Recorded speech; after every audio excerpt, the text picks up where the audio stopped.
Yeah, and I think that we talked about it earlier, like when we start to think about like um, books, like I was a voracious reader, right? I read a lot of books, and like I said, a lot of them were just, they threw out these philosophies, these practices, these ways of being, and I was like, why don't I try?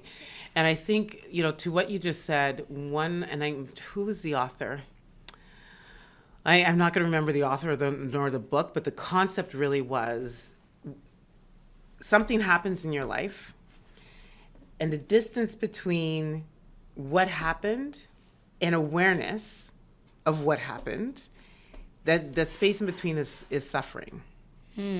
And I do believe the longer you suffer, the more likelihood you're to get into mental health and a lot of those type of issues, right? Where it becomes really hard to wake up, becomes hard to navigate life. Just everything feels hard.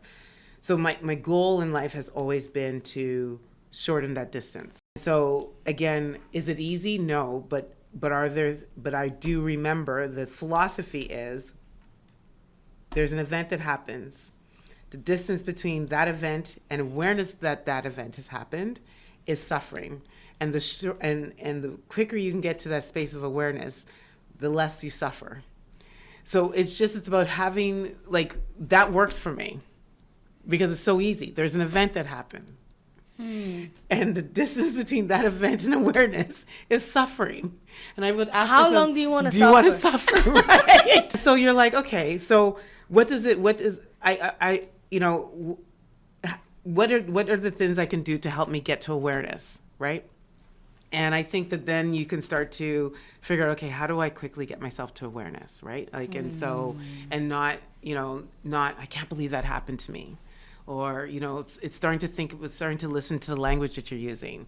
How many times, when something happens and you're like, oh, like it could be like an hour later and you're like, oh, God. Because you're like, I can't believe I did that. Well, guess what? You did that, But an hour later, you're still like, oh, I can't believe that. Well, the distance between that event and when an hour later and you're, I can't believe I did it, is this suffering. Shutting your suffering. Yeah. I think the word or the phrase for the day would be shutting the suffering period. Yeah, and I think it is totally within your control, right?